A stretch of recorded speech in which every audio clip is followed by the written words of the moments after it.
la famille, j'espère que vous allez super méga bien. Quant à moi, ça va également super méga bien.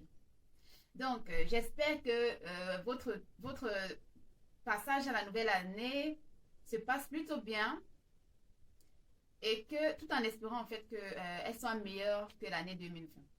C'est la prière de tout le monde en fait.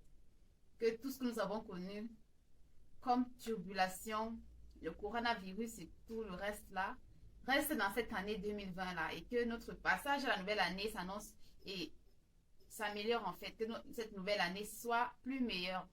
Donc aujourd'hui, je fais cette vidéo pour partager avec vous les moyens en fait de transporter vos marchandises de la Turquie vers d'autres pays, vers d'autres continents.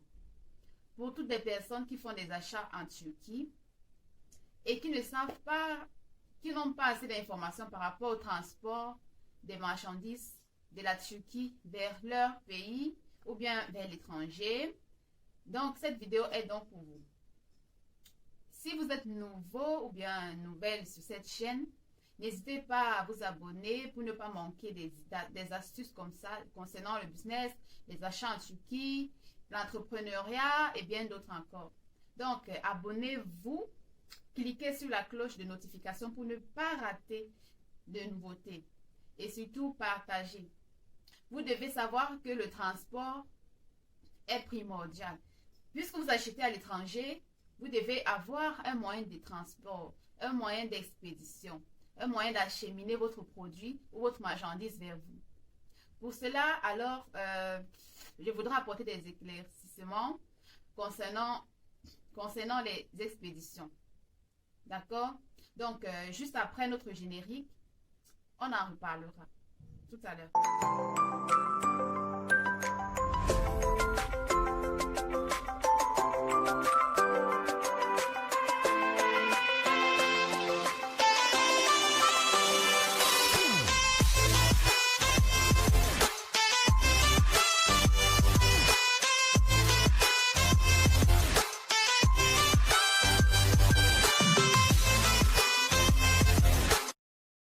Comme je disais tantôt, concernant la logistique en Turquie, cela varie en fait en fonction des pays, des continents.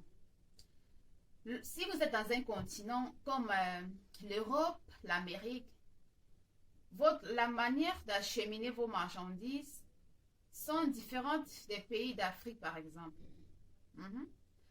En Europe, lorsque vous achetez les marchandises, vous allez les faire expédier. On va les expédier soit par la poste, soit par les agences de logistique telles que TNT, DHL, UPS, FedEx, il y en a tellement. Ça, c'est au choix en fait, d'accord? Mais ce qui est sûr est que la poste a toujours des prix plus bas que des autres moyens, des autres agences d'expédition. Lorsque vous expédiez donc votre produit dans ces agences-là, précisément à la poste, parce que c'est un des moyens que j'utilise régulièrement, vous avez toujours un reçu sur lequel est mentionné votre numéro de suivi. Donc, grâce à ce numéro de suivi, vous pourrez suivre votre colis en ligne et savoir où est-ce que ce colis se trouve, à quelle heure est-ce que ce colis est arrivé à tel niveau, quand toutes ces informations sont en fait affichées et présentes. Donc, ça vous permet ainsi de suivre votre colis jusqu'à son arrivée, jusqu'à sa livraison, ok? C'est valable pour tous les pays, Europe, Amérique, même en Afrique, on envoie à la poste. On envoie à la poste.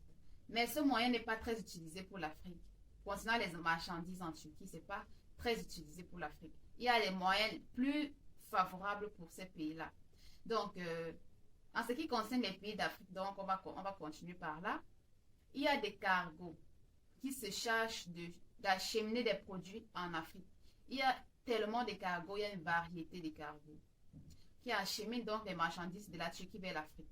Peu importe le nombre de kilos que vous avez, ce n'est pas un problème. On achemine votre marchandise vers votre pays, vers la destination que vous souhaitez. Donc, comment ça se passe en fait? En ce qui concerne les expéditions, peu importe le pays, peu importe le continent, on expédie par kilogramme ou bien par gramme de marchandises. Mhm. Donc, si vous avez votre marchandise, on va d'abord peser votre marchandise, d'accord? Après l'avoir emballé, soigneusement protégé, on va le faire peser. On va faire peser votre colis. Ensuite, en fonction du kilogramme que sera donné, en fonction du poids de votre marchandise, vous saurez donc exactement quel prix payer, d'accord? Donc, on facture par kilogramme. Il y a un prix pour le kilogramme, donc vous savez que si vous avez 5 kilogrammes, vous allez juste multiplier par le prix d'un kilogramme, et ainsi de suite. C'est comme ça que ça se passe. Donc, que ce soit à la poste, que ce soit au cargo pour les Africains, ou bien peu importe le moyen, c'est par kilogramme. On pèse d'abord la marchandise. Donc voilà, il y a plusieurs moyens de transport, de logistique pour des marchandises. D'accord? C'est au choix. Chaque pays a son cargo. Il y a des cargos qui font dans beaucoup de pays à la fois. Il y a des cargos qui sont spécifiques à un pays donné. Donc voilà comment ça se passe en fait. Donc j'espère que avec cette vidéo, vous serez mieux éclairé par rapport à comment vos marchandises se déplacent de leur lieu d'origine vers leur destination finale. Et je crois que tout est clair concernant la logistique en Turquie. Si j'ai omis une partie, si j'ai omis de parler de quelque chose, ou bien si vous avez d'autres questions concernant la logistique, vous n'avez qu'à me poser la question ou à laisser en commentaire votre question et je ferai une vidéo sur ça où je vous répondrai directement en commentaire. Donc, n'hésitez pas à aimer, à partager et à vous abonner. Surtout, cliquez sur la cloche de notification pour ne rater aucune nouvelle vidéo de moi. Voilà, on se dit donc à la prochaine fois pour une nouvelle vidéo. Ciao, ciao, portez-vous bien.